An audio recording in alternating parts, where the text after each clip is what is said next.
if you will. First man is Dave Elliott. What's up, brother? Hey, Al. And then I got my... Yeah, man, thank you for coming on. And obviously my other brother over here from Germany, Mr. Chris Buse. How are you? I am fine. How are you, comic fans out there? I hope you're all fine and safe at home. Well, doing great. And it's going to be a fun podcast today, folks, because we have an awesome guest. Today we have the one and only Brian Hibbs from Comic Experience. ¿Qué pasó? How are you? Very good. How are you? No, I'm doing well, man. Thanks for coming on and joining us to talk shop. Talk what's going on right now in this comic book industry, all these shenanigans that are going on, people stopping distributing or people trying to find new methods, while the only person that's actually struggling are retailers trying to find ways to make some type of cash flow. Brian, how is all this been hitting you during the COVID-19 situation? Yeah, I mean the business part of it is just pure shit. We're doing mail order, but it's maybe 20% of our normal business, if that. It's nowhere near enough to pay the rent, to pay the wages, and we haven't gotten any of the money from the government that they said we're going to get. So we're just kind of floating in limbo at the moment. Were you able to submit the form to, for the small business rescue loans? Yeah. I put on all the paperwork within 4 hours of it being live. Nice. Okay. A month ago. And still nothing. Nothing. Wow. Not a goddamn thing. But of course the big banks are paying their big customers first. You know? So of course. That's us small guys. I mean, we don't even rate. Which is such a shame. I know David has something to say. He looks like he's dying to say something. No, it's just it's just a shit fest. And I think that one of the things that this whole pandemic has brought about and brought crashing down is not just on the comics industry, but any industry, anything that's been kind of just hand to mouth getting by. And that includes the healthcare industry. It's just broken it.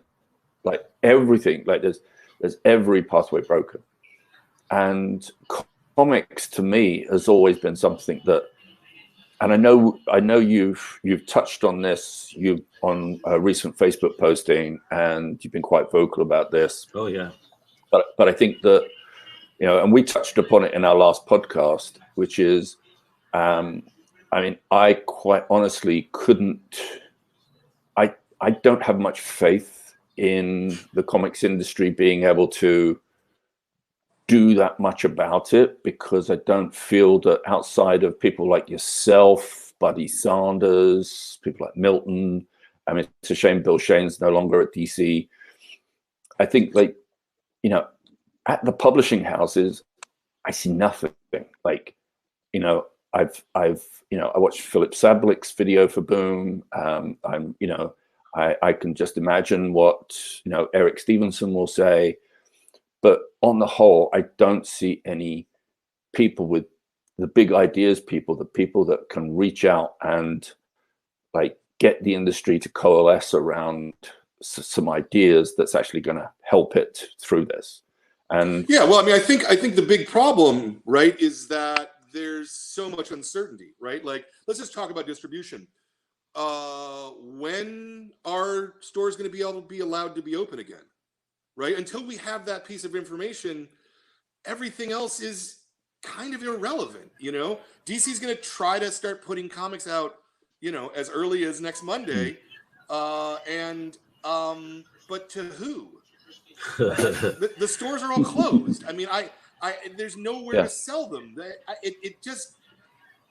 So that's where the lack of vision, I think, comes from. If we knew what the rules were, right, then I think that people could say visionary things and do visionary things. But without that, we're all flailing around going, I don't know what to do, But that's what I saw. To me, that was DC's response.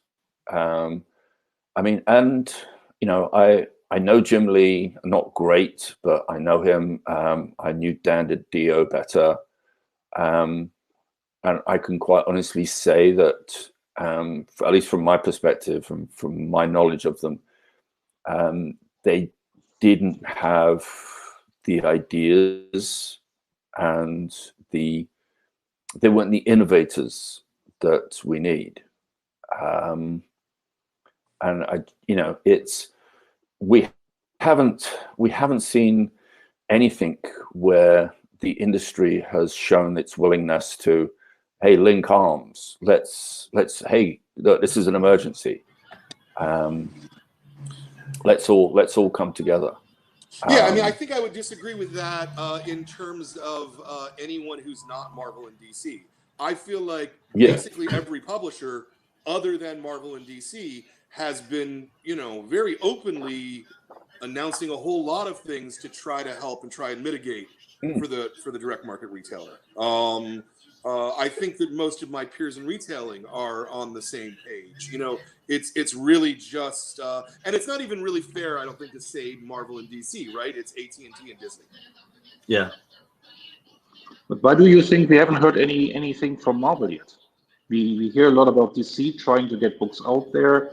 Yeah, using competitors to distribute books. That annoyed me immediately. Exactly. But we don't hear anything, or I haven't heard anything from Marvel. Have you guys heard anything from Marvel? Is there an official statement out there? No, not at all. Because again, they don't know what's going on yet. They can't, nobody can say, okay, comics are going to start again on X date, because we don't know what the state of play on X date is going to be.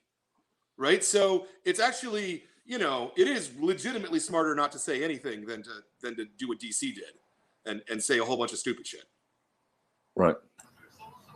And how do you feel about that? About DC actually coming on and using two competitors, essentially in Midtown and the other spot, essentially who they really are, to be the distributors? I mean, for me, I think they're going to probably hoard half the stock and screw the little guy shops that I've always enjoyed. Sure. I think that's a real likely scenario. It seems to me that this was not about distribution, right? This is about trying to make sure that the number one and the number two mail order business are mail ordering, and kind of fuck everything else.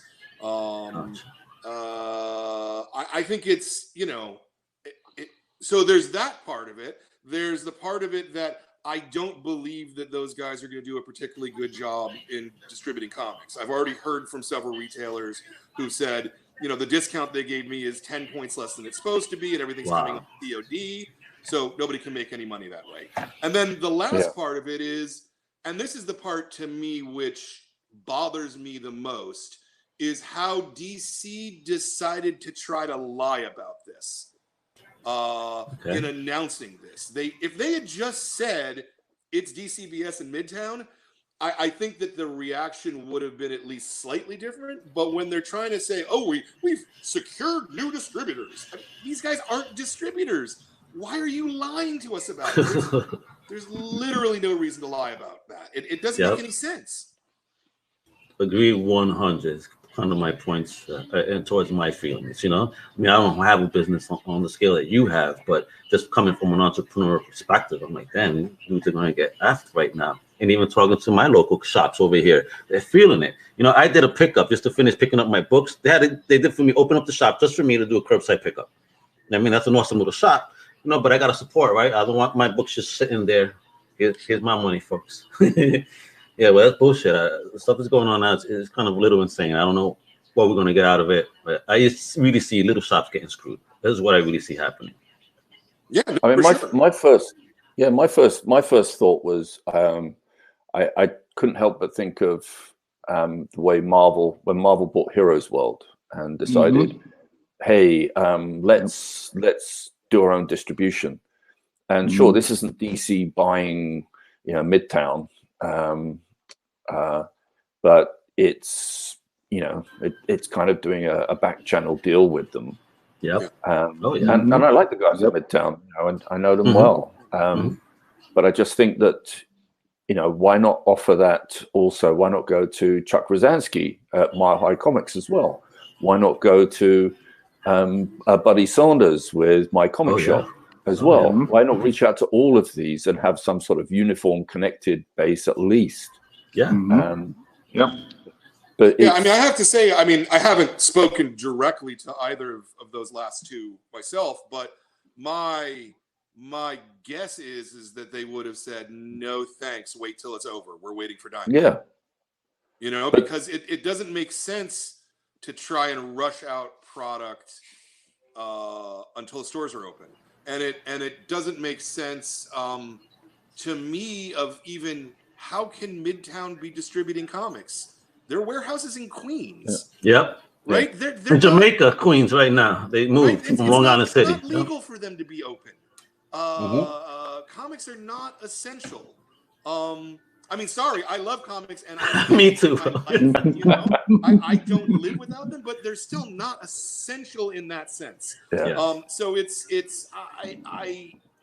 I really wonder about that part of it. Well, would it have been more useful to, instead of doing this, and if, you know, taking a good look at the likelihood of it ending anytime soon, which by some estimates it could even go into next year. Why not? And even using, you know, going through Comics Pro, even as far as like reaching out and going, hey, look, we're not going to be out of this for a while. Let's use this time to, like, what are we going to do as it comes? Like, what form is this going to take when we come out of this? Because we've got several months. So let's start talking now. Let's do a Zoom call with, you know, some of the big companies. Let's have Eric Stevenson. Let's have Philip Sablik. Let's have, you know, whoever's in charge. I mean, is Jim Lee actually in charge? Whoever at DC and Marvel, and just say, you know, and then some retailers and go like, hey guys, look, so, you know, send us some ideas, send us some thoughts. Let's work this out, and maybe let's make the best of this and come out of this better than we were, rather than just opening the doors again and just trying to carry on as normal. Do we have any idea how this is done globally? I mean, the UK is also a big market for the big two. Is there any news how they do this with England? Is there anything going on there, Dave? Do you know anything?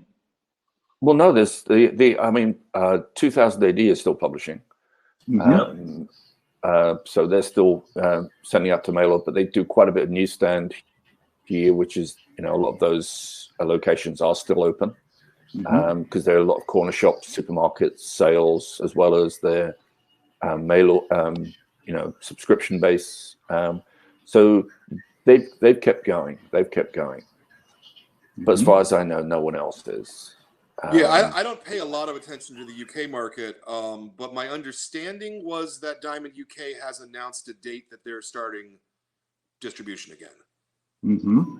Interesting. I mean, that worries. To be honest, I don't understand that. I mean, that to a certain extent, until we have more information, you know, the idea that they're you know, I here at least they started talking about coming out of this at the end of the year now, rather than just limping along month by month. Saying, next month we're going to come out of this. Next month they're actually now saying the end of the year, possibly. Really? You know, Here it says Diamond opened up already UK on the 15th, on last week. Mm-hmm. Could be. Yeah. But, Wow. I mean, my local comic shop closed its doors last month, and for good. For good. Yeah, they're not going to reopen. Not right. So I mean, and that I think is more of a, you know, and that was before this really. They planned to close before this hit. So. So this is, you know, just like, okay, jump off the cliff now, might as well. Yeah. Well, that's what I mean. It's you know, when I talk about like taking time out to talk and to try and work on a plan and just try and say, look, you know, now's a good time for publishers to really listen to the retailer, because, you know, as I was reading your last Tilted at Windmills article, Brian, where you were talking about how you're ordering the next big Marvel crossover, and when it came to final order cutoff, you realized you know, you were about to order sort of 50 copies of something when you only actually had in-store orders for like 5 copies. Wow. And you realize that you're carrying Marvel for all of those comics. Sure. And I'm carrying DC as well. I'm carrying most publishers. Oh yeah, yeah. You know, the subs pre-orders are roughly half of our sales. Okay. And we still haven't gotten in touch with 100% of our subscription customers. You know, a number of them have not called back or emailed back or done any of the things that we've asked them to.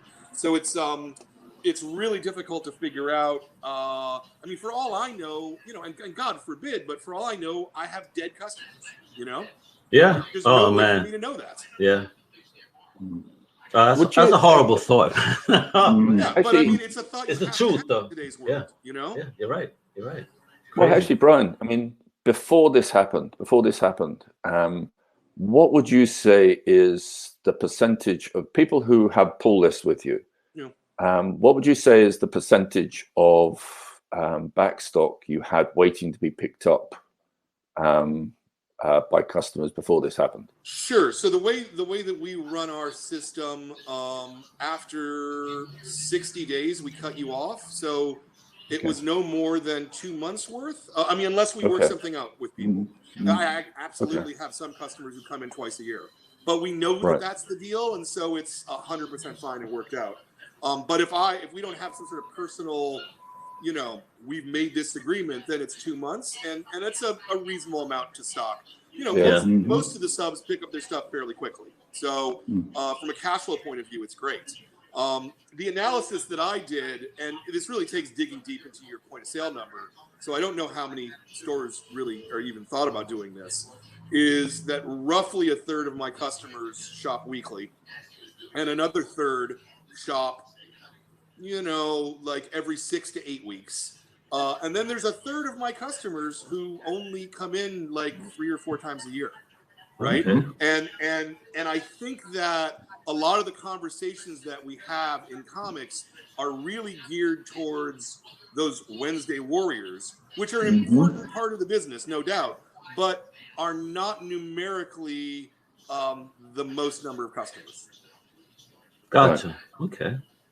I mean, that kind of, I mean, historically, that's usually been the case, hasn't it? With, you know, when you think about way back, the casual customer, the person who would buy, read, and then, you know, maybe they'd read 3 or 4 comics a month, but they'd be 3 or 4 completely different comics every month, depending what they felt like.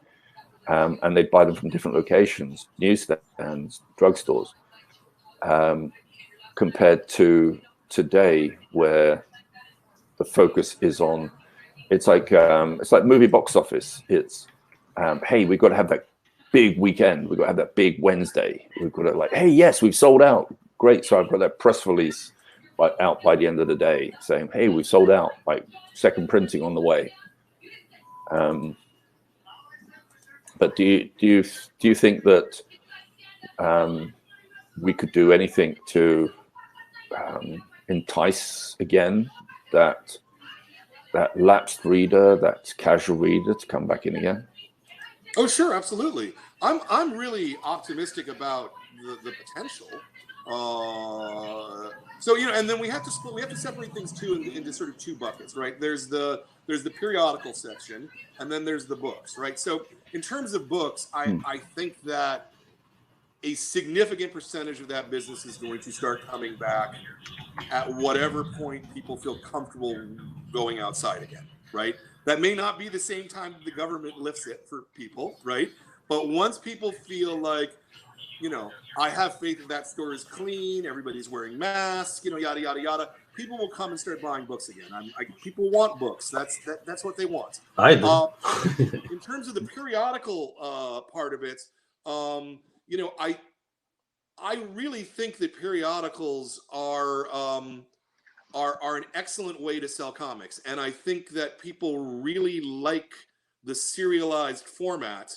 But I think we lost our way as an industry in terms of the amount of excess that we larded on top of the core, right? So you know, I don't think there's any problem selling Spider-Man to someone. I think it's really difficult to sell Spider-Man when there's 16 Spider-Man comics in a single month. Which Spidey do you want? Yes. Right? I mean, there's literally 4 Spider-Man comics every single week, or at least there was, not right now. Not right now, and that's not including IDWs. Thing with any one of those franchises, there's just a really preposterous amount of product coming out, because it looks to me like DC and Marvel have decided that the superfan it's more important to maximize the revenue they're making from the superfan than to try and do something to bring in the casual fan.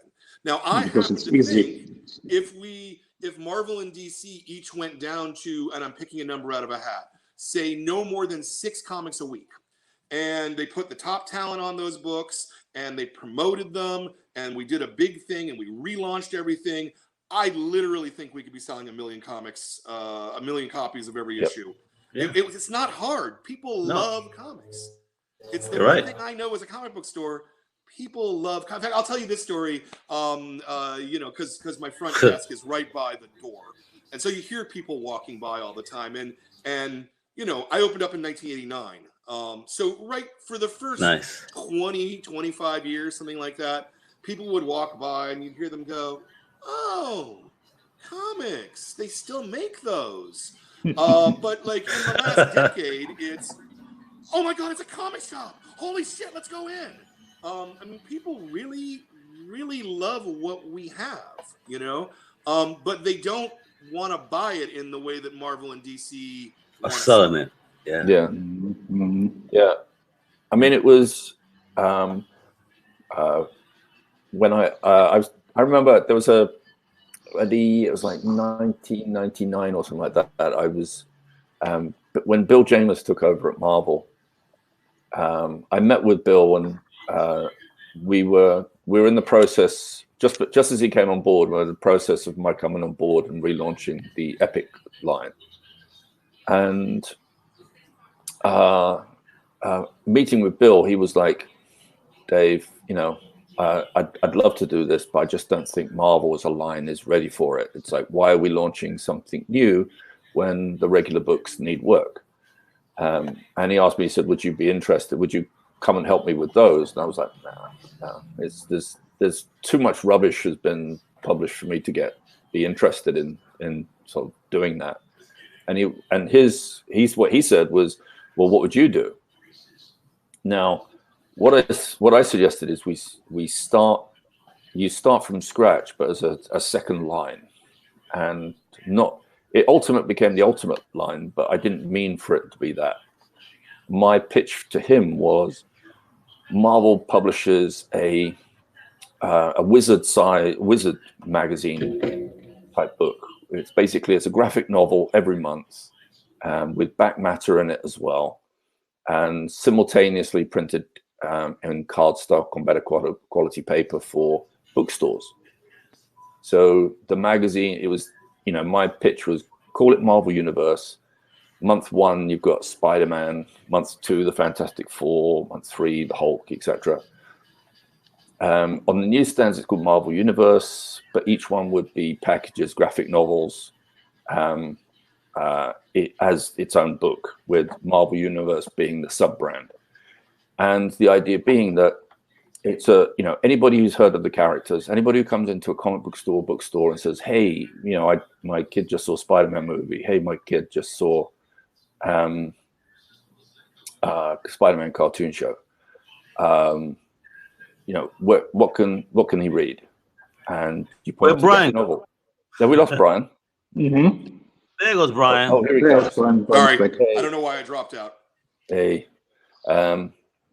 But as I was saying, yeah, the idea being that it would make a great starting on point, because we basically start over from scratch in, you know, starting the 21st century with a brand new line of books. And, you know, and the idea being that they would grow, like you'd publish a new Spider-Man graphic novel every 8 months or so. You'd have a creative team that could just produce a graphic novel every 8 months or so.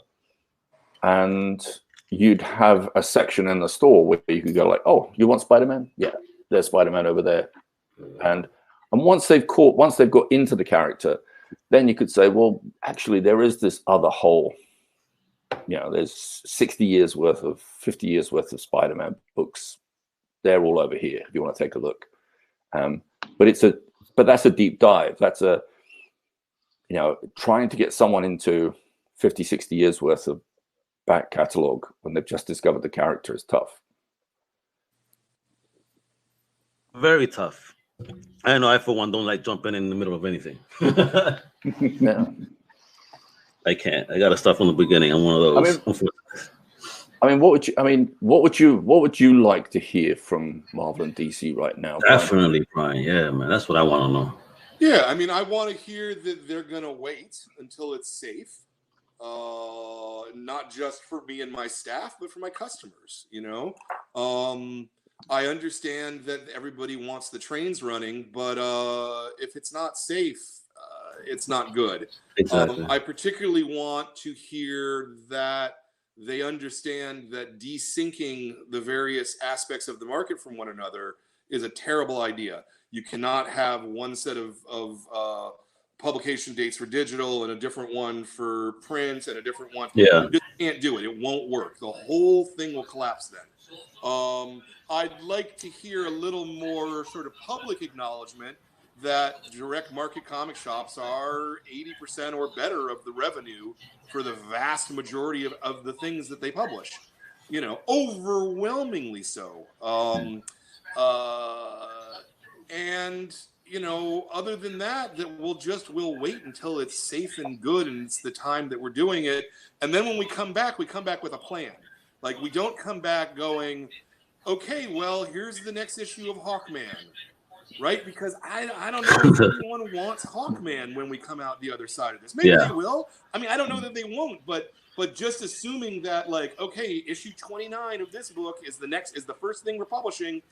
That seems really fucking stupid to me. That just does not seem.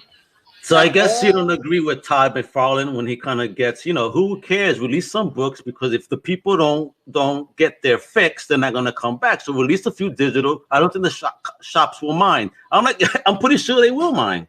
Yeah, no, absolutely. And I disagree with Todd about this. And Todd and I have had a conversation about this. And I think that Todd has had enough conversations since he gave that interview that he has reconsidered that stance. Because things are fluid, things are changing. I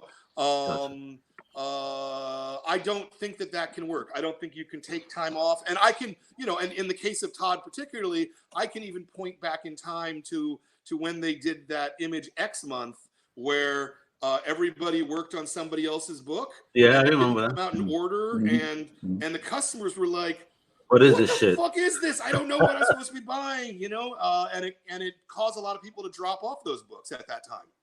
Yeah. They got me in good as a sucker, though. I'm doing Spawn still since day one, so yeah. Wow. Awesome. So let me ask you, because you were touching upon earlier how you mentioned that the smaller publishers are definitely trying to do efforts to help you out. Have you seen any positive gains from those efforts of theirs? Well, we're closed, right? So we can't actually see the gains from that, but the messages that they're sending out, both to the consumer and to the retailer, I think are good. When we come back, everything's going to be returnable. We've got your back. We're going to make sure you're whole. We're going to do everything we can for you. Those are the messages that my market wants to hear. Gotcha. Certainly, there are other publishers, like TKO might be a good example, where TKO is selling, they're still selling the books that they were selling. And when you buy the books, say who your local store is, they're sending half the money to us. How awesome is that? Anything. I haven't cool. done a single thing, and I've gotten like almost $300 from TKO. God bless excellent. TKO, man. That's They're an awesome excellent. company. Wow. They're good friends of ours, and they got wonderful products. So yeah, that's awesome. I see retailers like Mad Cave doing the same too. Doing that. There's 2 or 3 others that are doing things like that. So I think that there's both a talk the talk and a walk the walk part. When you're a boomer Image, walking the walk's a little harder because you don't have a mail order mechanism in house. And so they can't do something like a TKO is trying to do. But I believe for sure that Boom and Image, just to name 2, have my backs, and that when we reopen, whatever it is that we need, they're gonna do. I just believe that. I love it. The way you say that. And I don't believe that about Marvel and DC. Thank you. That's what exactly I wanted to ask you. I mean, you sound so much more enthusiastic when it comes to the premier or, you know, smaller scale publisher as opposed to the big two. That energy you just showed, you truly have that confidence. So, you know, shout out to those smaller publishers. You know, look at the enthusiasm you're giving retailers right here. Yeah. It's awesome. Well, and, you know, and again, but Marvel and DC could do this. It would be very could for Marvel and DC to give us this confidence. You know, absolutely. They have to give us information, and they have to not lie to us when they give us that information. You know, and if those two things are achieved, then I think everyone's going to be happy. You know, I think what we're going to see is the DC is really going to get their ass beat on this one. Really? My expectation is that when we come out the other side of this, rather than it being, you know, whatever it is, like 40-30 or 50-30, you know, DC Marvel, Marvel, unless Marvel does something really stupid, is probably going to end up with 60%, and DC is going to be down in the crapper. Because for a store like mine, I'm almost certainly going to stop racking those DC comics, the periodical ones. I'll still carry Batman, and I'll carry the biggest of the hits, but those books that I'm selling 1 and 2 copies of on the shelf, that Hawkman, you know, where I've got 7 subs and we're selling 8 copies, I'm not going to order that 8th copy. Fuck it. I don't, it doesn't make me any money to begin with. The only reason I've ever carried it is to serve this notion of being a full service shop, right? which is, I can tell you as a guy who has sold comics since 1989, that is bullshit. Nobody wants a full service comic shop. God bless you, sir. 1989, God bless you. Let me say that, bro. Yeah. Good stuff, man. We can't let you fail at all, man. You're awesome. Just want to say that, but it's true. Exactly what you said. So what are you doing other than the mail order? Are you like doing any promotional stuff for the shop to try and at least gain some eyes on and get some orders in? Like, what personal tactics have you had to do different? Yeah, I mean, you know, as I said, we opened up a web store that, like, prior to 4 weeks ago didn't exist. So, you know, because we're not a mail order, we're a physical store. You know, I don't like packing up orders and putting things in boxes and taking it to the post office. That's not why I own a comic book. What's the worst part? The post office way? The guy walks in and he goes, I'm looking for something good to read. And I'm like, oh, here's something fucking awesome. You're going to love this, right? You can't do that in a web store. You can't do that in email. You can't do it even on the phone. It just doesn't work, right? And so, you know, there's not a lot that I can do from the kind of business that I want to be. I know that several of my peers are doing really well with like Facebook Live shows and things like that. Again, it's not really my style, you know. Yeah, I get it. Sometimes we got to get out of our comfort zone, though. Yeah, that's sure, what you know. We have to. There's not a store that I know that is doing better than 25% of what they were doing. Wow, 25 before, and everybody's working 4 times as hard for that. I'm sure. And so you have to pick and choose your battles. Yeah. You know, your battles and what you want to do. Now, what we are doing, and if you'll let me plug a little bit here. Plug away, baby. We have 2 graphic novel of the month clubs, and we've actually had these for years. This is not brand new.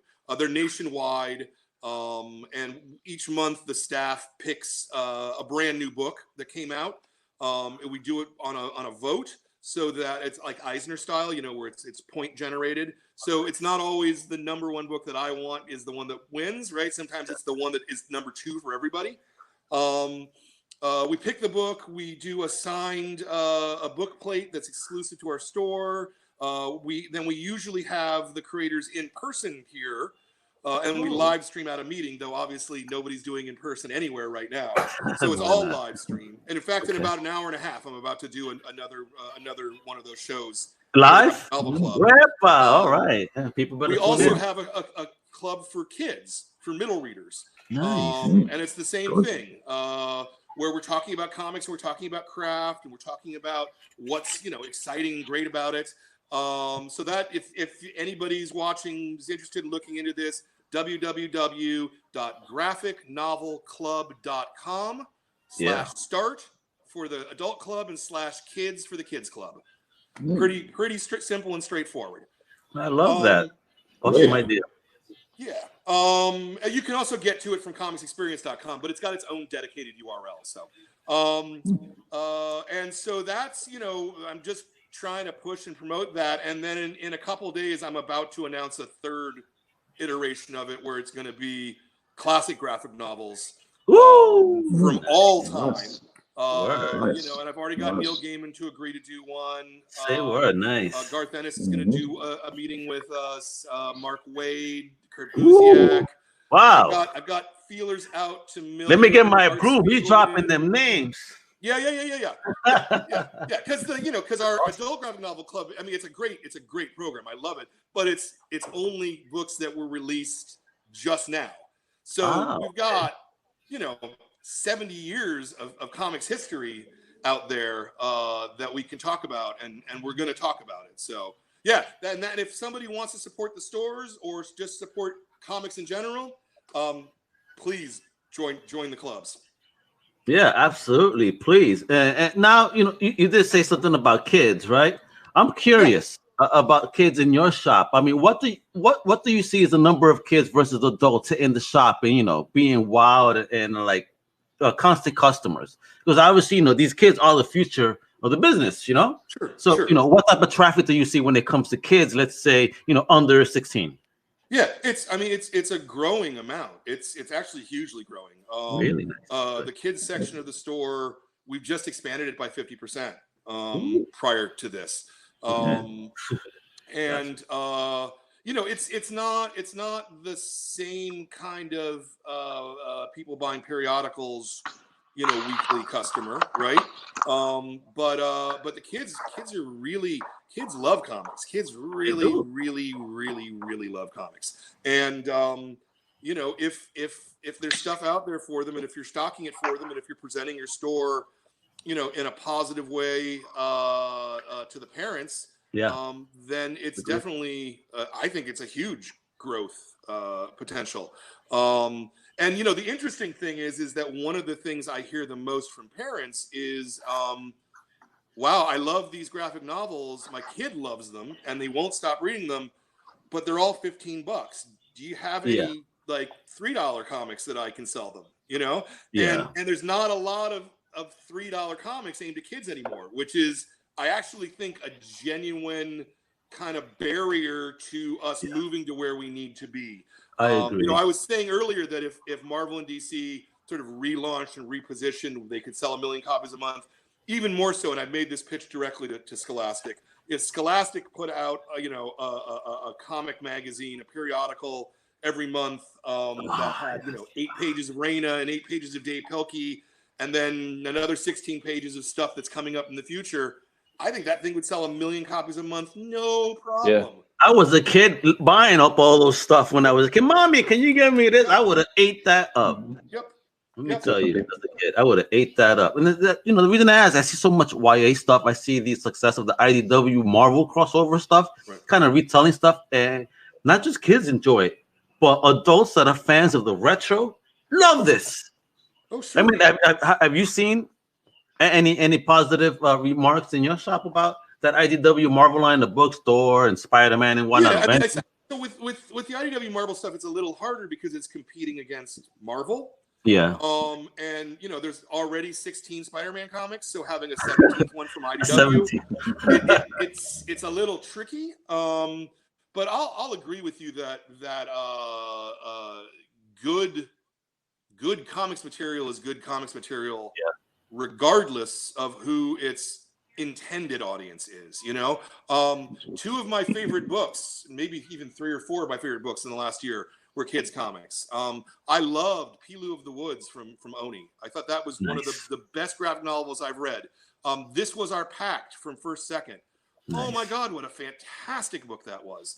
And they're very much aimed at a middle reader, and yet they're completely accessible and open to any human being who wants to read comics. The beauty of comics, right, folks? Yeah, absolutely. That's the beauty of it. There is really no age range. I love when I have older friends and they look, are you still reading comics? Yeah, if you get into, you enjoying the movies, aren't you? This is what led to that, all right? This is the OG stuff. Yep. You're the one losing out.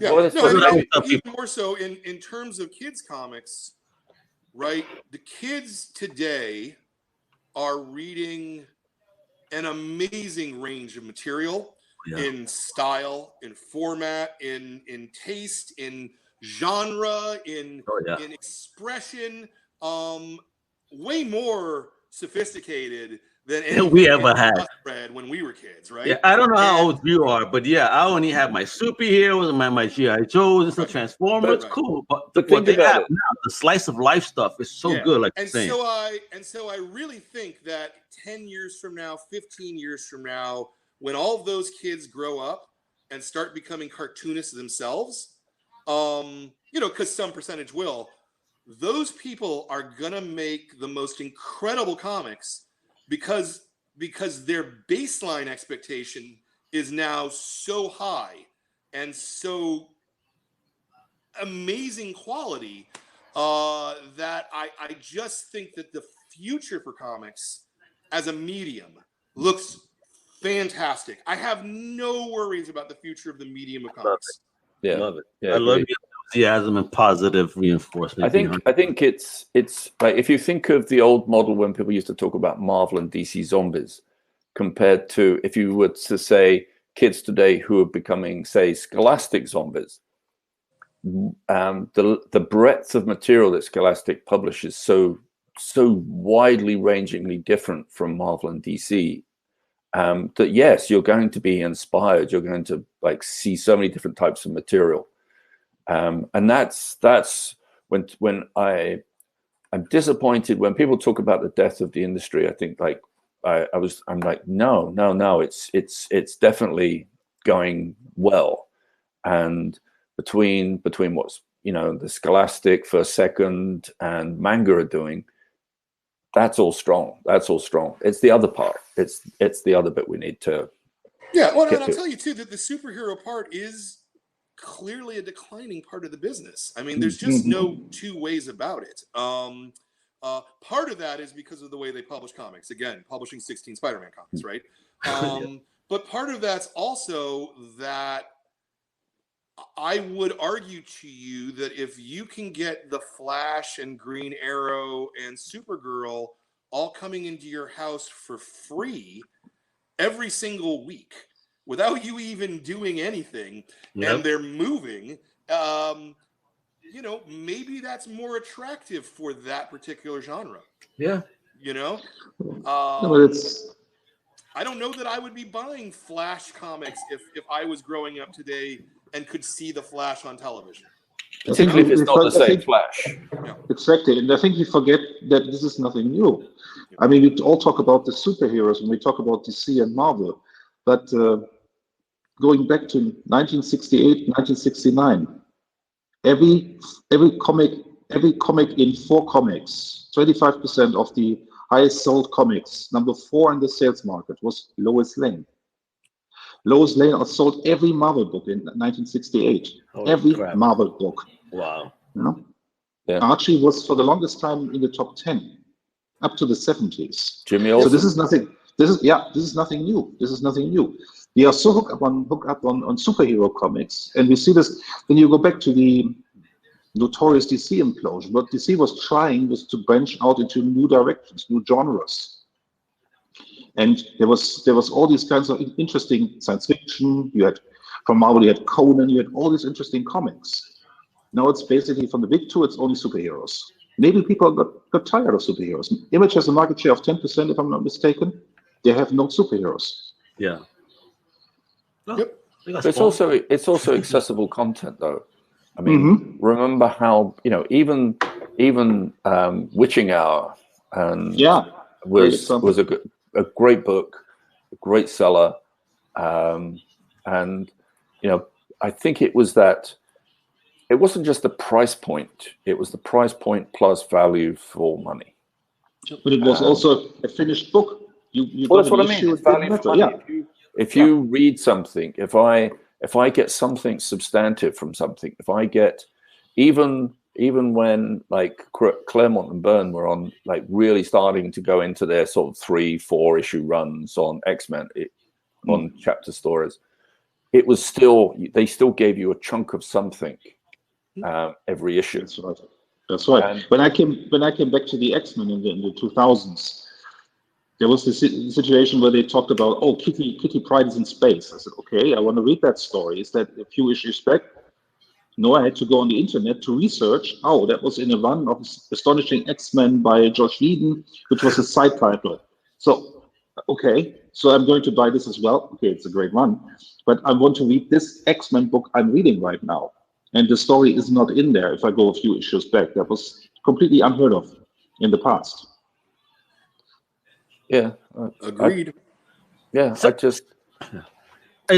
to see. I just like to see. You know, I think, and this alludes to what you were hinting at earlier, Brian. Maybe it's the same. I would like to see one Superman book a month, one action comic book a month, one Batman, one detective, one Justice League, one Spider-Man, one Fantastic Four, one Hulk, one Avengers, and keep it like that. And I want in-house storylines. Stop it with the crossovers. Yeah. Exactly. Well, Secret Wars was supposed to be, hey, look, we're going to do a crossover. We don't want to make you read every other book, so we're going to do this mini-series. And I think that, again, I think it was, I'm trying to remember the Empire, the Marvel book, the new one for this year. The new one, yeah. Yeah, it's a mini-series plus mini-series tie-ins plus connected into the regular runs of the characters on the books. No.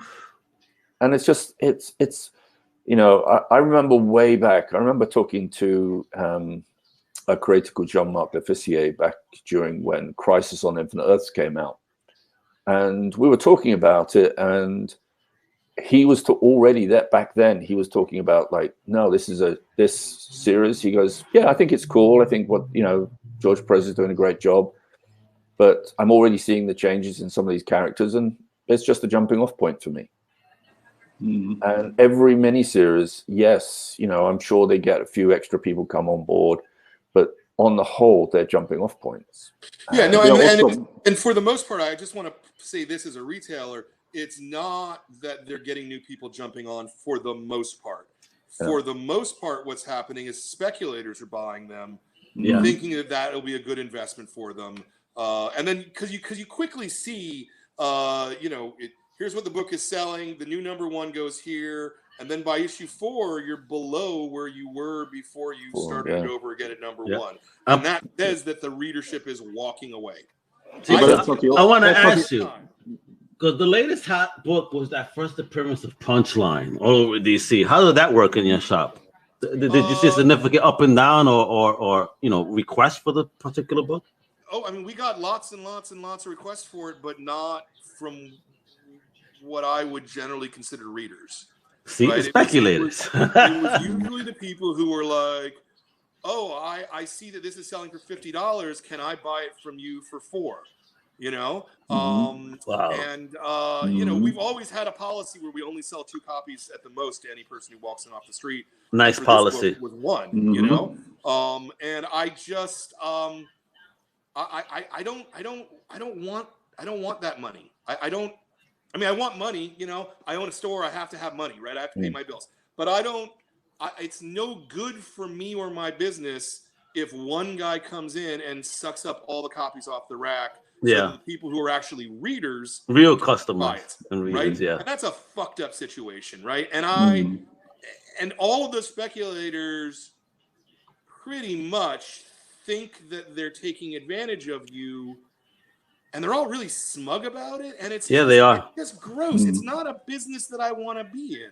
And the problem is that because we have too many comics being published, the retailer defensively has to basically order subs only on everything, right? Yeah. You can't take big positions on books because every week there's 50 new ones coming. Yeah, it's not the 90s. It's not the 90s. It's not the 80s. I mean, even and so it really the model hasn't worked for at least 5 to 10 years, you know, and Marvel and DC just keep pushing that model harder and harder because and again, the reason is I'm pretty sure because each time the ripple is a little smaller, right? And so they have to throw more stones in order to get the thing that they need, you know? I know people, you know, who work at those companies who have flatly said to me, if we don't make more money than we did the previous quarter, we're fired.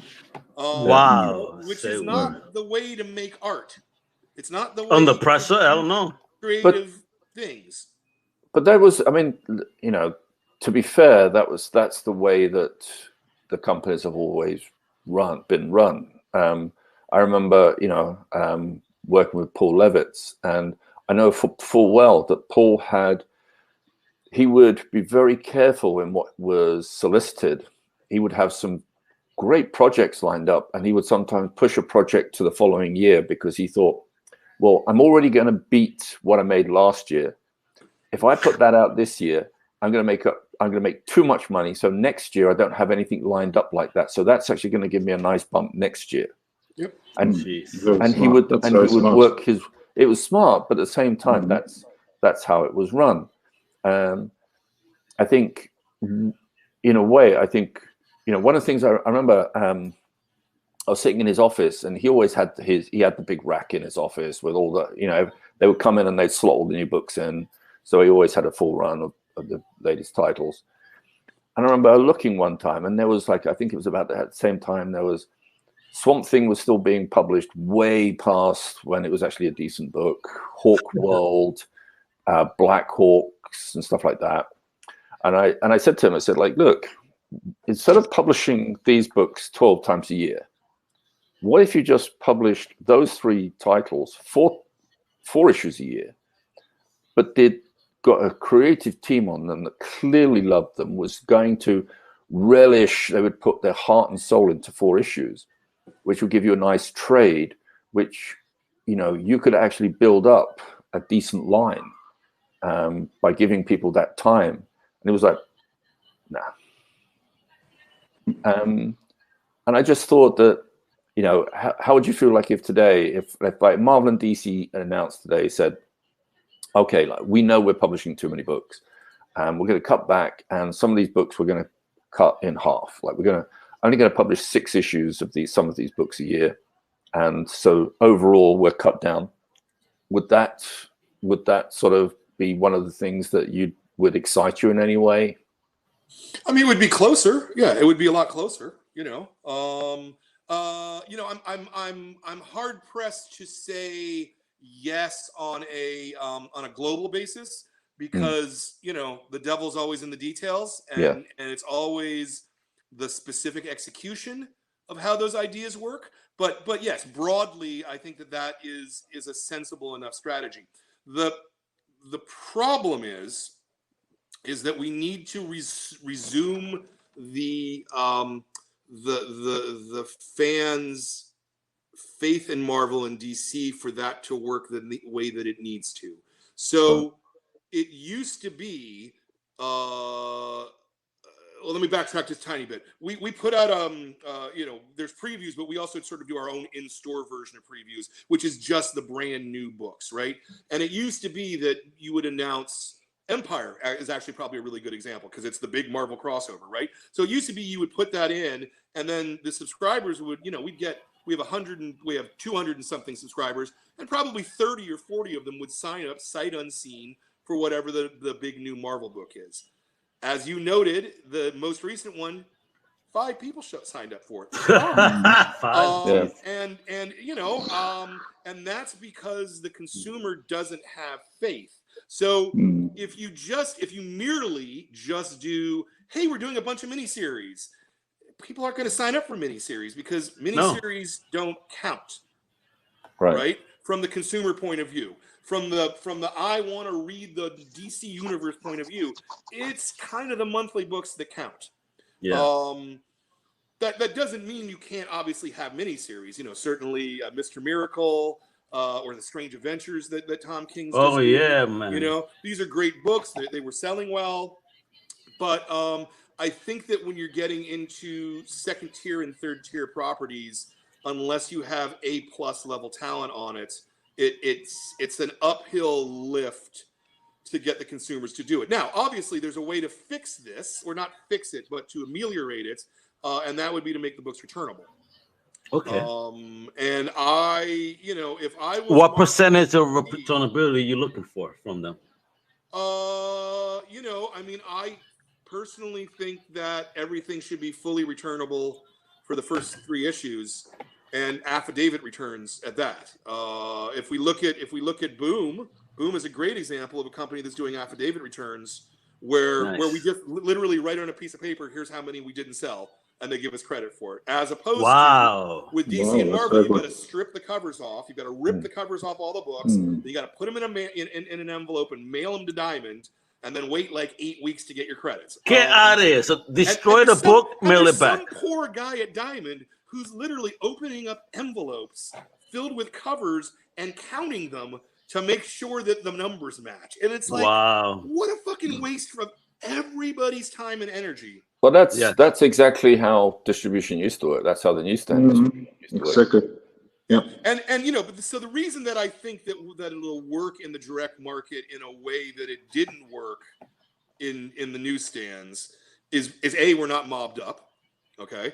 Because the mob controlled that, and not yet, man. This is the ICC, all right? Yeah. But also that we're still the input is limited to the retailer's cash flow. You can't just go, I want 1 million copies of everything, and I'm going to return 900,000 of them, right? You have to pay for those books while you're waiting for the return to come through. And I think that will mitigate most of the worries about affidavit returns myself. So you think this should be industry-wide? I think this should be industry-wide. Yeah, I think that would be great, because I think that would, that might be the thing that would get Marvel and DC to cut the amount of titles they publish. Just knowing that there's a potential for return. If they have to have faith in the material, they have none. Yeah, exactly. They're going to be going like, cut that. No, cut that. Yeah. Well, and instead, retailers are going to be doing that. I mean, retailers have already started doing it. If you look at the sales charts over the last, let's say, 2 years, you can see that retailers are going, I'm not buying into that one. Nope, not going to buy into that one. Nope, not going to buy into that one. It's happening over and over and over again. And the publishers have been kind of running around like chickens with their heads cut off behind the scenes. I mean, I've heard a lot of grousing about, is this model still work? And it's because of the way they're publishing the comics, right? And it all comes down to my ability to fund their publishing initiative, right? Yeah. And now it's my willingness to, right? So I have some amount of money. I can certainly buy comics. I know what I'm doing. I know how to buy and sell comics. But when I get a partner like DC who's going essentially around my back to sell the comics early to my number 1 and number 2 competitors. Yeah. So the nemesis. I have no more interest in supporting them at that point. I think quite logically, right? Like, no, you're fucking me. So why would I? Exactly. Let's turn it around and let's F you a little bit, because you're playing with me now. Yep. This is turning into some horrible X-rated porno where, all right, we're gonna take turns now because this is bullshit. Yeah. And I get you coming from retail. I feel your pain, bro, and I see it, and it breaks my heart. This industry needs help in the big 2, which dominate the effing industry at the end of the day. Come on, guys, step up in a real positive way for retailers like Brian. They need this. They deserve this. They are. There's Wednesday warriors, but these are everyday warriors out there. Retailing. Would you like them to stop doing variant covers? Oh, hell yeah, that's a good question. Yeah, I mean, me personally, I think that variant covers are a cancer on the industry, and I think that they distract money and they distract focus in a way that's really, really unhealthy. Now, having said that, I'm generally for things like ratio variants, the 1 in 25s, the 1 in 50s. Generally, because those are a way to help mitigate our risk a little bit more. you know. But when you're talking about every single DC comic has 2 covers on it, that's not good. It's not good. It distracts the focus, and it's not growing the sales enough to justify the thing that it's doing, right? It's growing sales by somewhere between 8 and 20%, which is fine, but you're doing twice the number of SKUs to get that minor growth, and you're making it so that the super fans narrow their focus, right? Yeah. So it used to be, as we all know, that there were Marvel zombies. And then at a certain point, there weren't Marvel zombies because you couldn't keep up with the entire Marvel line anymore. So people started becoming X-Men zombies, right? And then there were so many X-Men books, you couldn't even become an X-Men zombie anymore. You had to become a Wolverine zombie, right? So we're narrowing the customer's tastes and interests down in a way that's not only not good for the consumer, right? Because the consumer wants to have a balanced diet of comics, you know, of course, of characters, of content. Balance. But it's also just not good for Marvel or DC or for the retailers because, you know, instead of us selling triple digits of books, we're selling single copies of books, right? It does me no good to have a new series launch that by issue 3 I'm selling 2 copies of it off the rack. Jesus that does Christ, me no really? good. That is of no help to me whatsoever because a $3.99 comic book that I'm selling 2 copies of, I'd rather put a graphic novel where I'm making $10 in the same space. You know, it just doesn't doesn't parse anymore, you know? Wow. I mean, I've always, like, at least in recent years, I've thought of the floppies as almost being trailers. Don't call them floppies. I know. Man, do I hate that term. It was coined by people who were trying to put down the format, and it's bullshit. All right, so what's the periodical comics sold, then graphic novels. The end. That's the driver of the business. Sorry, Dave. No. Wait. I want to know, what's your preferred term, Brian? Periodical. Periodical. Okay. Periodical. Yeah. Don't ever say floppies again, Dave. I'm gonna punish you next time. So would you? So this I'm trying to think of the title now. It just went out my head. There's one of the Image books where the creators, once they were doing series of basically series of mini-series, is how they're doing it to release the graphic novels. And then once they realized that they had a base readership, they stopped doing the periodicals and just went straight to the graphic novel. I think you're thinking, oh, well, actually, I was going to say Lazarus. Because no, that's sex. That's the sex. Yes. Being a monthly periodical to being a quarterly periodical. Right. No, that showcases sex. He went from periodicals, monthly periodicals, to stopping this at around issue 28 or something. And this artist, what is it? Peter Kowalczyk, they said we're putting out graphic novels, and they did. In the last year, they put out 1 graphic novel. It was great. So what would you say to Marvel and DC taking that attitude? Well, I think it's dangerous, and I think it's dangerous because of the way the consumers buy, right? And I think that out of sight is out of mind. I think it is, you know, I interview, because I do the Graphic Novel of the Month Club. I interview a lot of new cartoonists, you know, guys who this is their first book, and you know, one of my biggest pieces of advice is if you're not producing work like that, you're off the market for a year at a time or longer. People forget about you. People won't remember who you are. People won't remember the work. I also think that sometimes it's better for work to come out. Like my example there is always going to be probably Dan Clowes in Like a Velvet Glove Cast in Iron.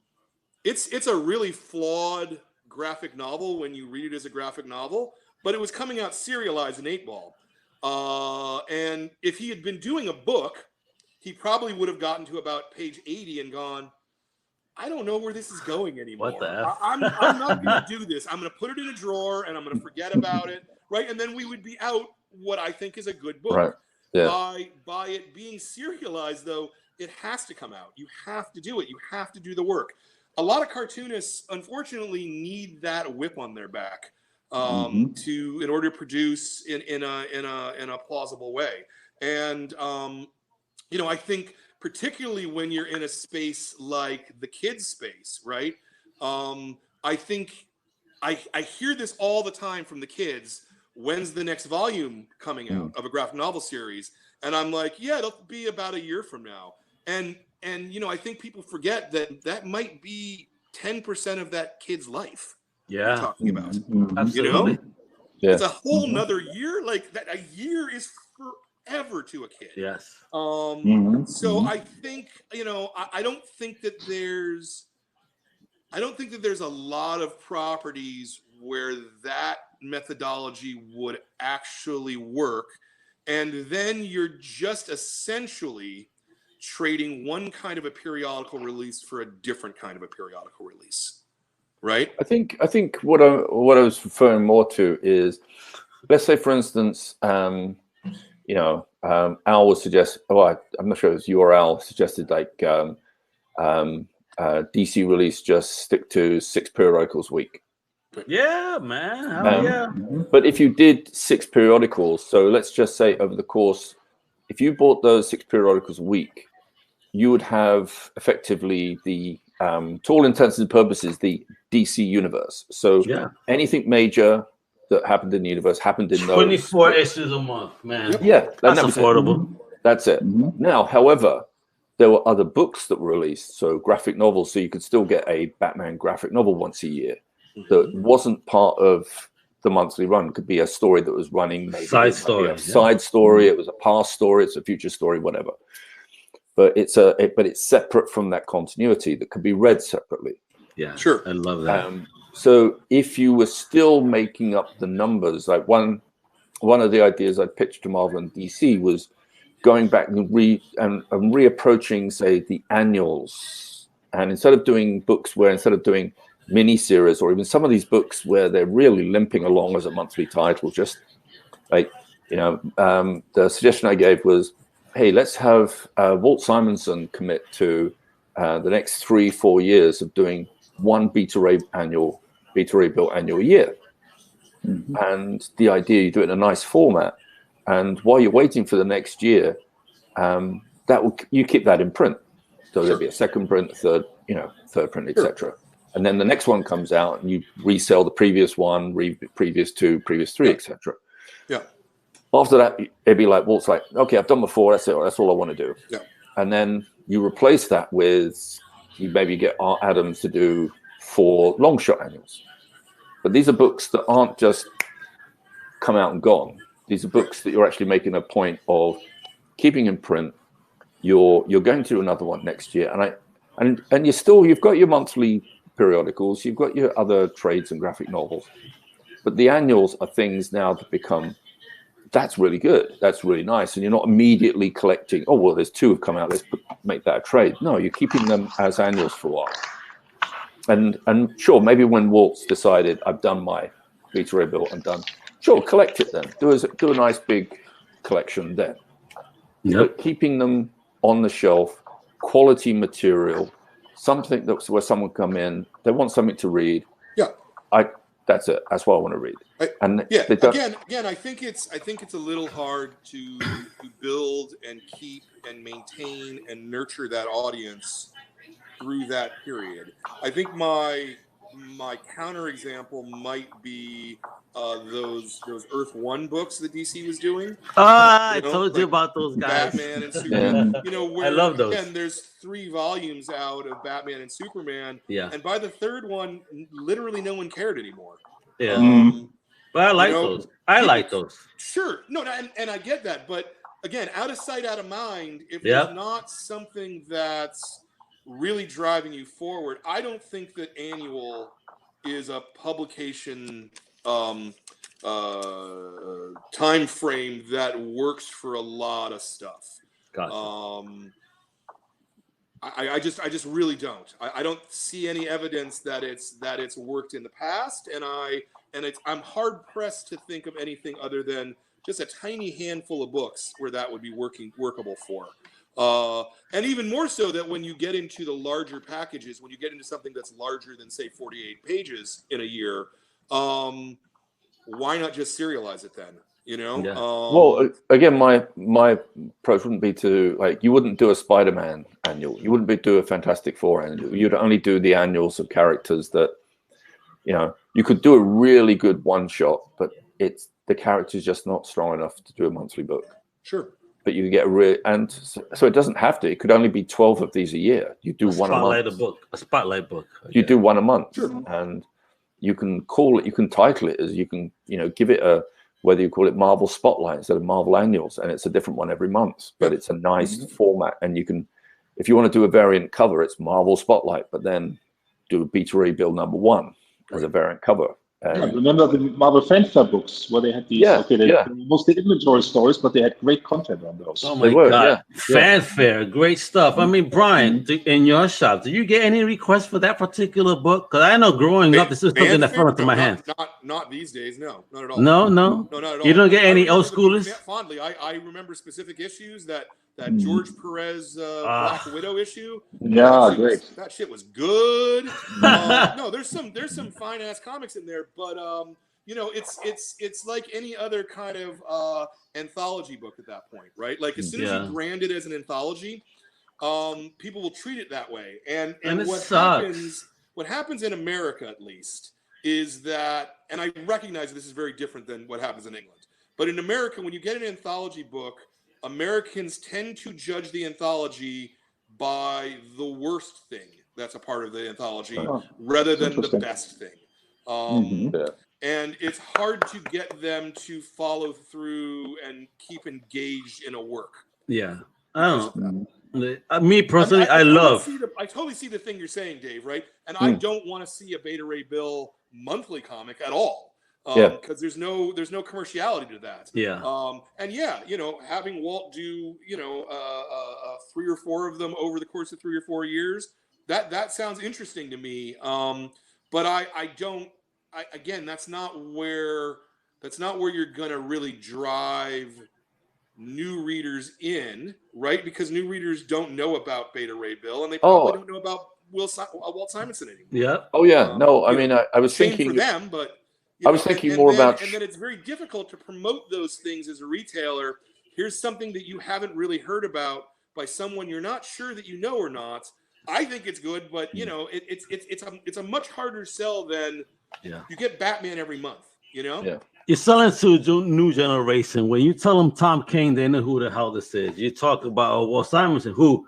Because I went to a Comic-Con, I always say this, and the creator of the Deathstroke, Marv Wolfman, he was all by himself at a table in a convention, and yet there was a line of 200 people for Jimmy P. Jimmy P is awesome. Jimmy Palmiotti, don't get me wrong. I mean, he's a great creator with him and Amanda.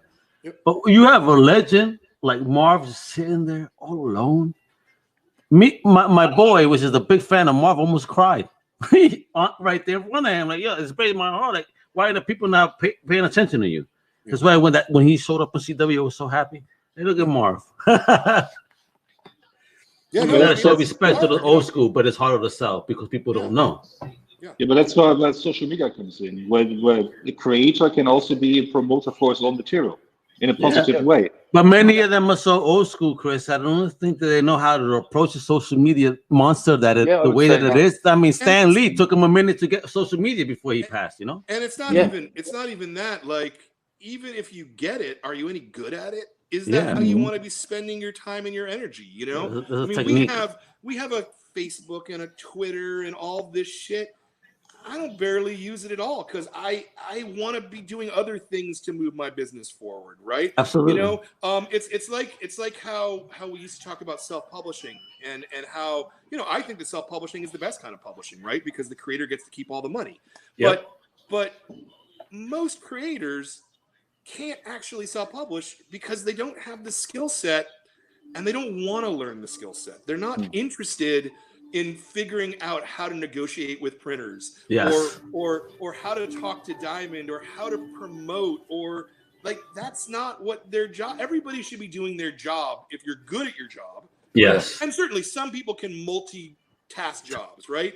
Or maybe you're in one of those really lucky situations, you know, like Jeff Smith and Vijaya, right? Where they're a couple and one handles the business and the other one does the art, right? That's not, you can't count on that No. working for most cartoonists, I don't think. No, I agree there. Because everything takes time. Yes. Right? Production takes time. You know, dealing with the printer takes time. Checking proofs, making sure they've got the right files, making sure, you know, if you've got an ad page in the book, that it's, you know, that the designer has actually designed it to the right specs for all the other pages in the book. Dude, I'm not even a publisher. I'm not even a publisher, and I could understand that whole point of view. Just putting things together for Comic Crusaders and Undercover Capes, and yeah, I need help. I need to learn how to delegate. Damn it, because no one person can really do everything. It's impossible. No, sometimes you're in a position where like you can't afford. You know, you can't. Yeah, at least not until you can get the book out and run it up and running. And that's the situation where so many creators find themselves in, where, you know, hey, if I do, you know, hey, wow, even if you get Batman, even if you're on Batman, how long can you do Batman before you've saved up enough money, got the time to be actually able to do your own book, and how many people are going to follow you from Batman to your creator book? That's why I give credit to folks like a Scott Snyder and whatnot. He knows how to market himself when he moves from book to book. I think we can certainly look at, you know, sort of the history of Image Comics to show that just because you're super successful working on mainstream stuff doesn't mean you're going to have anywhere near the same success working on your own book. Sometimes you'll have way more, right? We can certainly, you know, point to you know, say a Brian K. Vaughan, you know, he's doing much better now than he was working on Marvel and DC stuff. Oh, hell yeah. But then you look at, I don't know, John Romita Jr., right? John Romita Jr. had an Image book that nobody wanted. It just didn't work. And, you know, he had to go back. I mean, he's a great artist, but but it is also an acquired taste. Because, you know, for me, when it comes to Romita, I love his Punisher.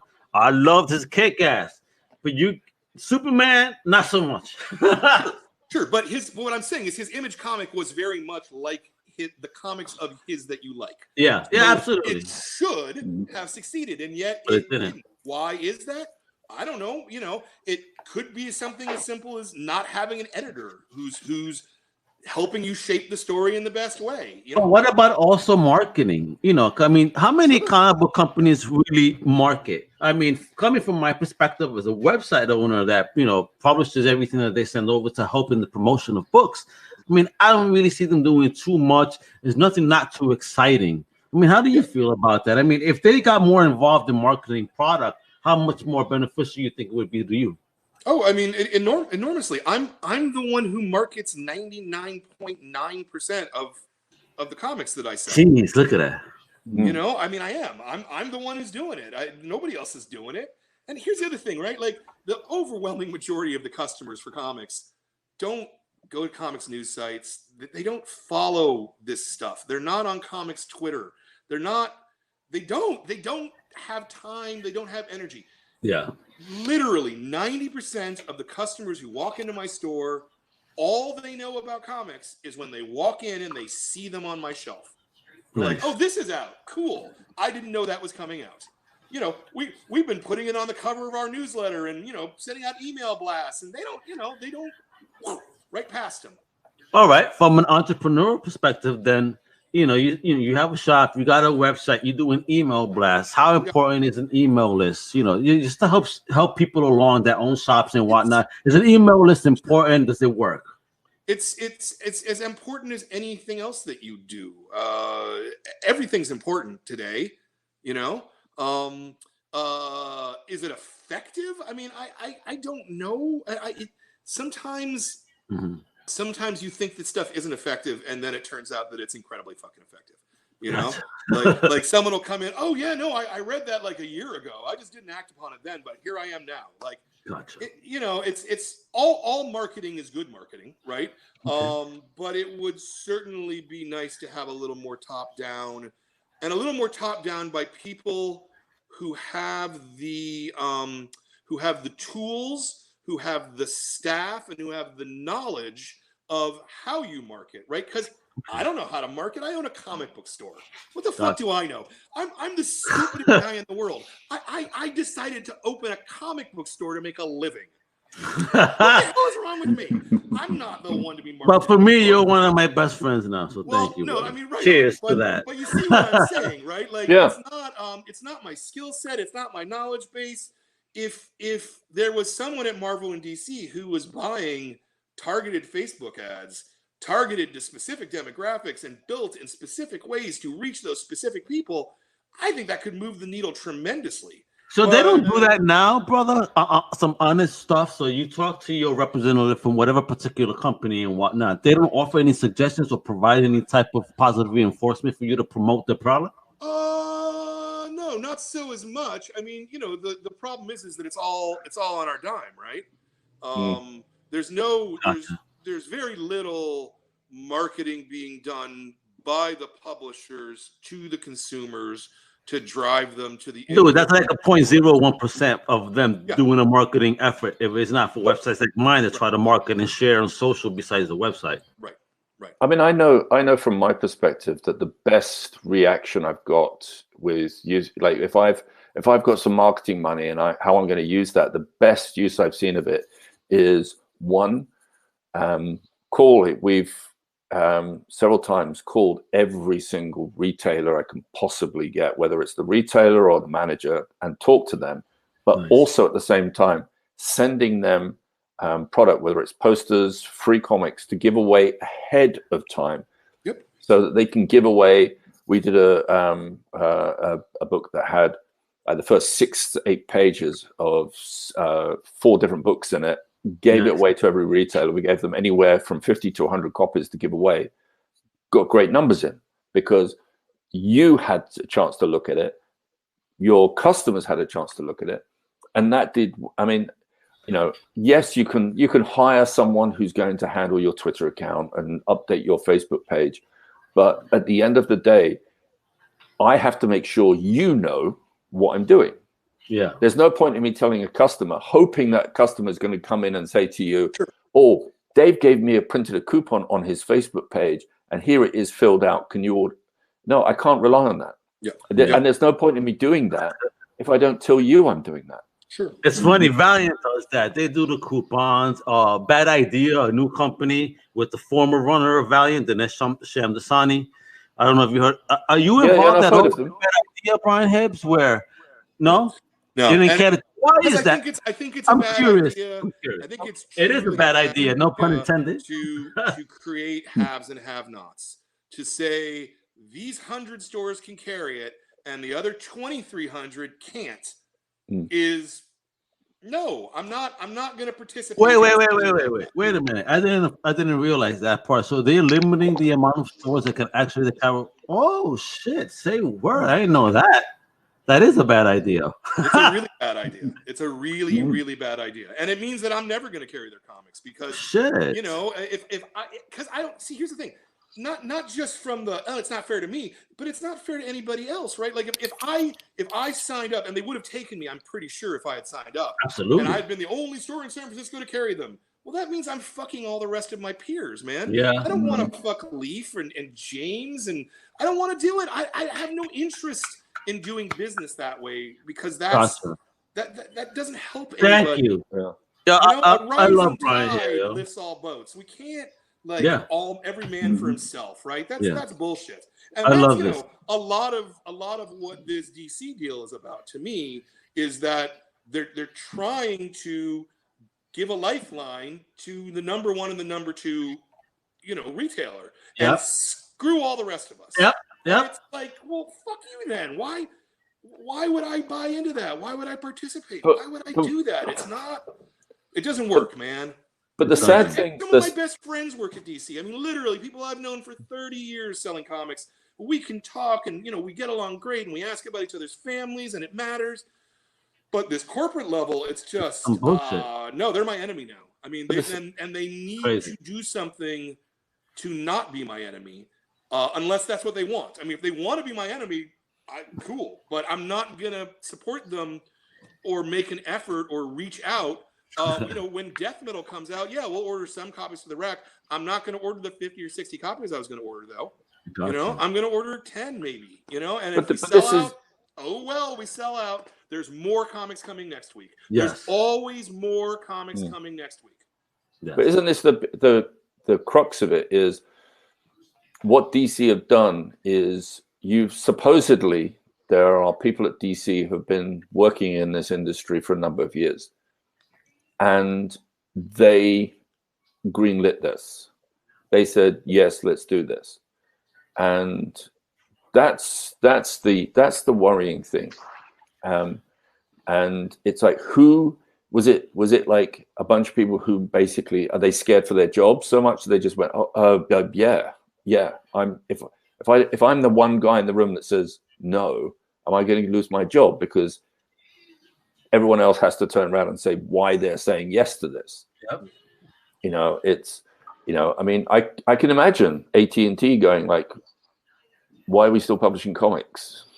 If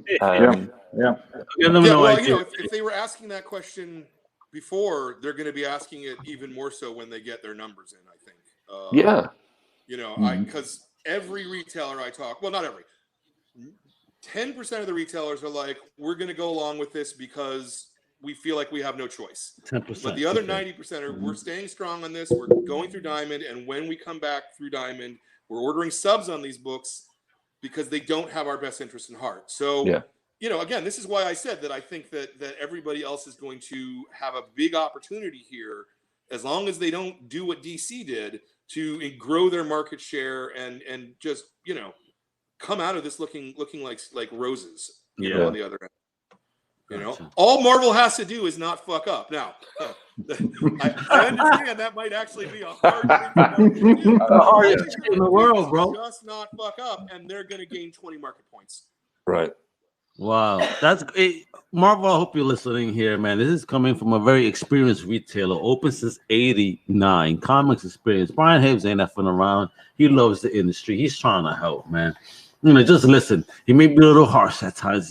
He loves the industry too much. It's passion, and I love it, brother. You have such great passion to you in this industry. I feel you, man. Everybody could eat, so kudos to you for not even falling for that trap where your other retailers wouldn't be able to eat.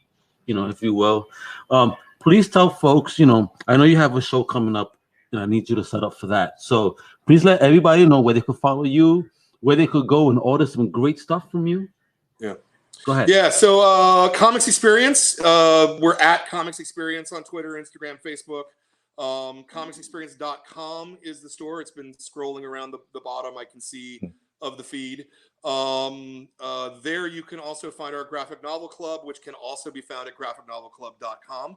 But it's all the same website. Yeah, I've seen it on the Comics Beat as well. Yeah, I write at Comics Beats. I do Tilting at Windmills, and the graphic novel club meetings get put up there as well because they're the sponsor.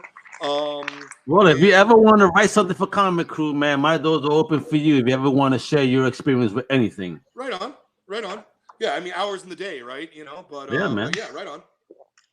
I appreciate that. No, I thank you for joining us. I really admire your passion, and I hope that I'm able to visit the West Coast after all this is over and visit your shop and drop a couple of bucks and hang out with you. I don't know if you drink, but if you do, hopefully I'll be able to take you out for a beer, bro.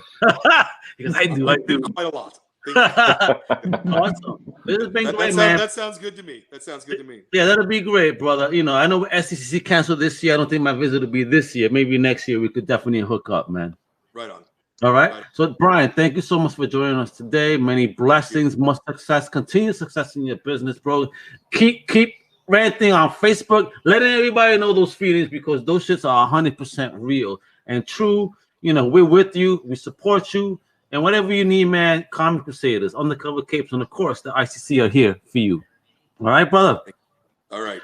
All right, brother. So we talk soon, man. And hasta la próxima, my friend. Hold on, fellas. We're going to close out the show. Thanks, Brian. Talk to you soon. Thanks, Bart. All right. Hey, Chris, Dave, this was a great podcast, man. Oh, yeah. Absolutely. Yeah. Great. There was a lot of information. What happened? Go ahead, Chris. We need to bring on more guests. That is a great new experience.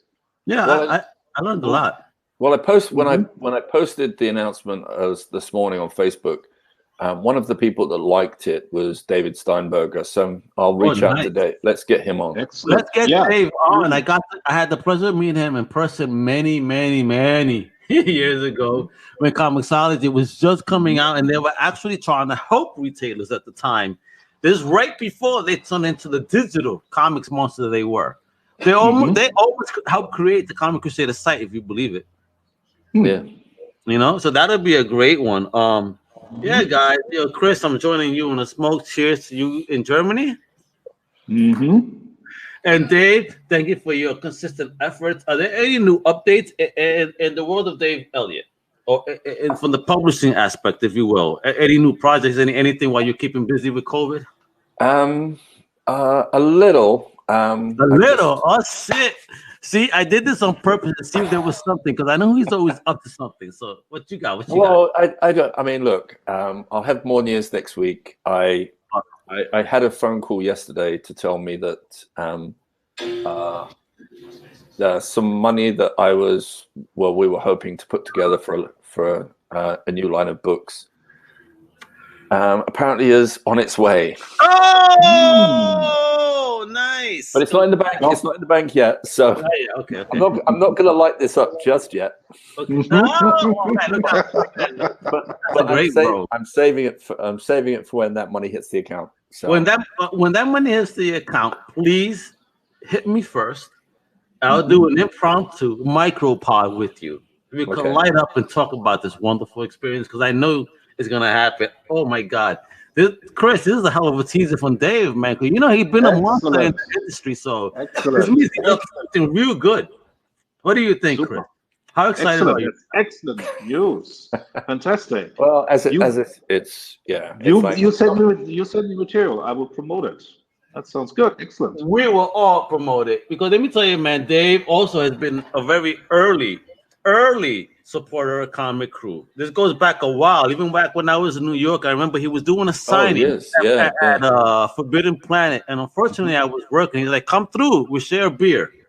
Come to the pub." Although in America we call them bars. I was no, they call them pubs as well in America. It's like, particularly if you're in New York and you're doing the Irish pubs. Oh, the Irish ones, yeah, man. I worked at 6th Avenue back in the day. There was an Irish pub right around the corner. Well, I never frequented, because then that means I would never have gotten home, and then my beautiful wife would have clubbed me like she was Betty Flintstone. Boom. I don't want that to happen. So, Chris, you have any updates before we go? Anything going on? Because I know you've been working hard on something. Yeah. On Wednesday, look for my new column, Green Lantern Part 2. If you want to learn more about the secret history of certain characters, go to Comic Crusaders. Check it out. But it's not just the characters, is it? It's not just the characters, is it? Exactly. There's a history like some interesting surprises. Yo, Chris, just before we go, man, I bless you, man. You do some crazy research when you do these columns for Comic Crusaders, which I'm so grateful for, because they're amazing. I learn a lot. This is a COVID school. And even before and after, guys, keep on coming over. But how intense is the research? How deep do you get into it? Because you were even late for this pod today, because you were writing it up. We were like, he's just in it right now. Let's say I'm covering about 40 years of comic history in my latest column, and it's going to be very interesting. It's going to be my longest column yet. It's nearly 30,000 words, and we go from the 1940s to the 1980s, and I'll tell you a little bit about relationships between superheroes and superheroines, and how the US government used superheroines to get girls interested in helping in the war effort.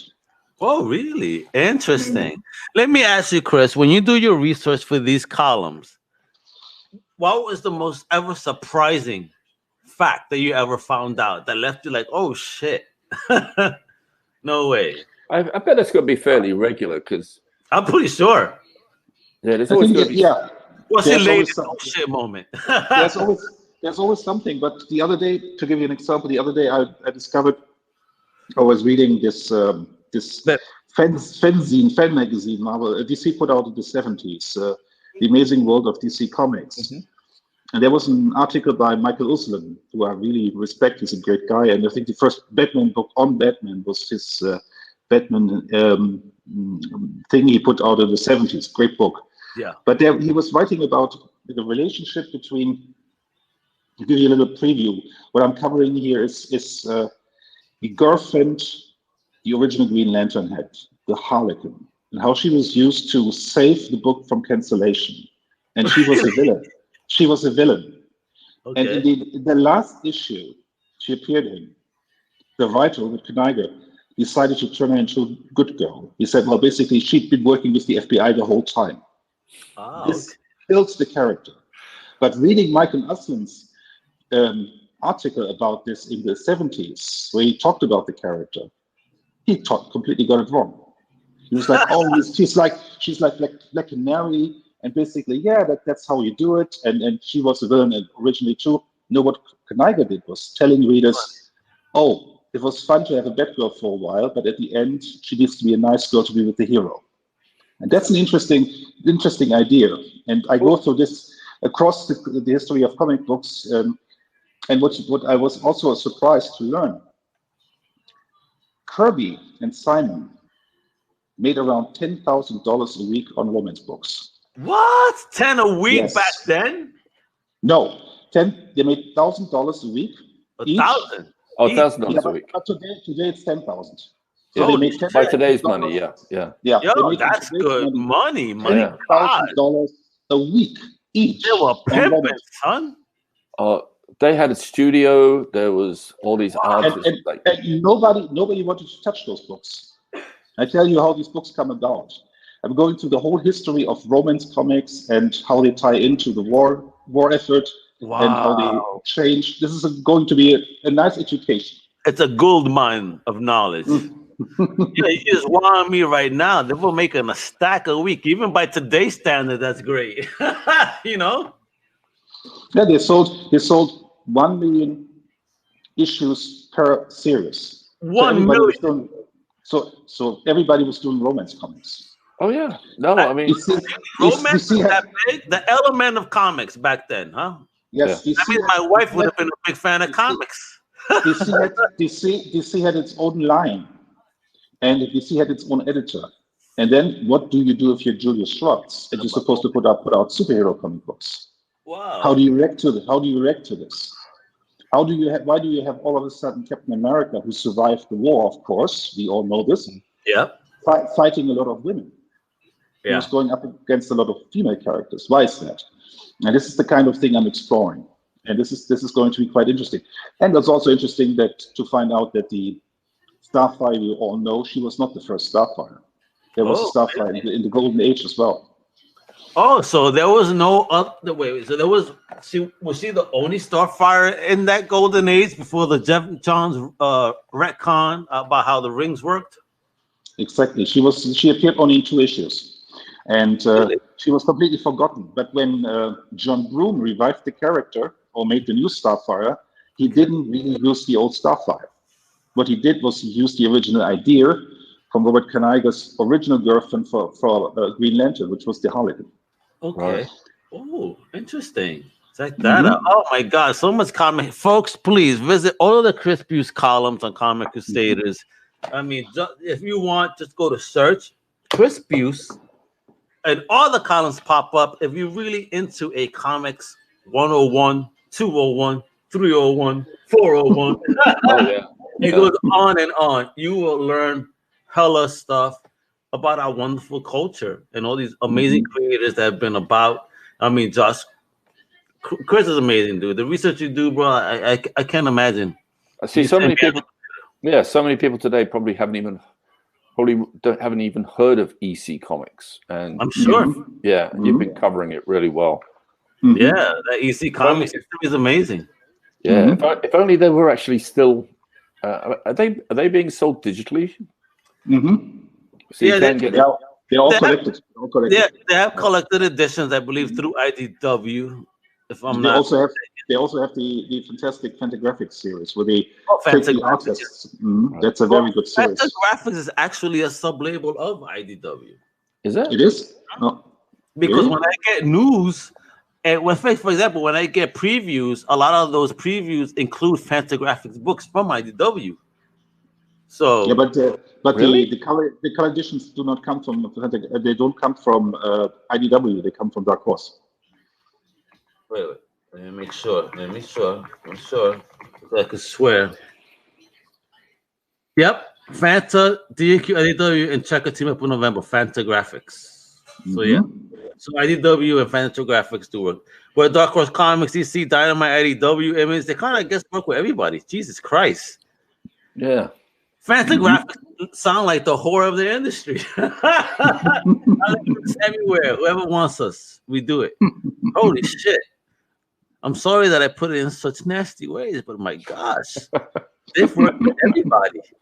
I'm looking at this. They've worked with everybody. Shout out to Fantagraphics. Y'all dudes is everywhere. And tons of Eisner Awards. Yes. Mm-hmm. Yeah. Mm-hmm. It's great stuff. Amazing. Yeah. Mhm. Oh, yeah. Everybody check out some Fantagraphics. They've done stuff. I mean, check out just the wiki. It gives you Love and Rockets. They still doing the Prince April. Valiant? Are they still doing the Prince Valiant reprints? Prince Valiant. I swear I've seen those coming from Titan.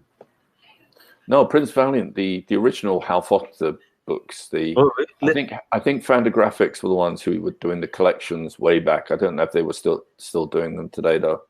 From They're beautiful. From the dailies.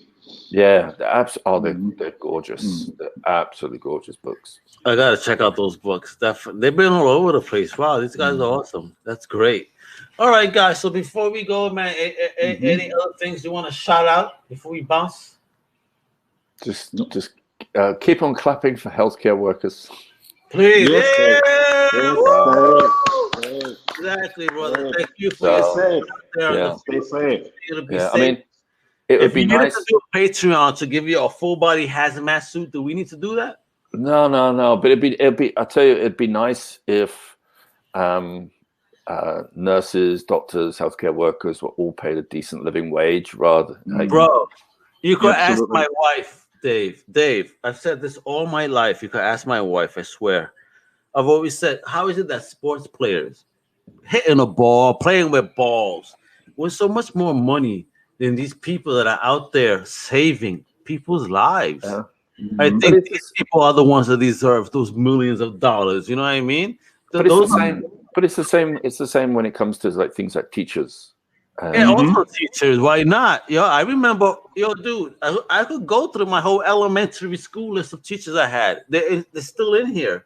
They've had an effect on my life, and a lot of certain junior high school teachers and certain high school teachers that had an effect on my life. Let me tell you, there was one particular teacher. She was the dean of the school. Miss White was her name, and she told me, because she saw a lot of my writing, right? Because we used to do a lot of creative writing, and she looked at it one day and she was like, "Yo, you need to be a reporter." She pulled me out. She said, "Hey, stay here for a moment." I'm like, "All right, everybody left." She said, "You need to be a reporter." I'm like, "Why? Why would you say that?" She goes, "Because you just don't go around things. You go straight to the facts. That's what people need. Please remember that. Consider that in your life. Yeah. If anything." I'm like, "All right." And look at now, I kind of have a journalistic side. We're spreading knowledge. If I dive into that kind of stuff again, I'll probably get myself in trouble. I don't want to be the next Rich Johnston. You know what I mean? I want to stay out of trouble. There's a lot of gossip out there, but let's keep the world positive, though. You know what I mean? Yeah. That's what I want to do. Yeah, maybe I should get Rich on to come on. If you could get Rich on, I'll make. Listen, I have no beef. He started shit with me. That's how Comic Crusaders blew up. So I gotta give him a shout, because people noticed us because he was trying to gossip about us in a negative light, and we fought against, because I didn't do anything negative. At the end of the day, I didn't do anything evil. I wasn't that evil person that they thought that, or at least that he tried to perpetrate his ass, asshole. But as a friend of mine says, you can always be a very pleasant asshole, and I have no problems with that.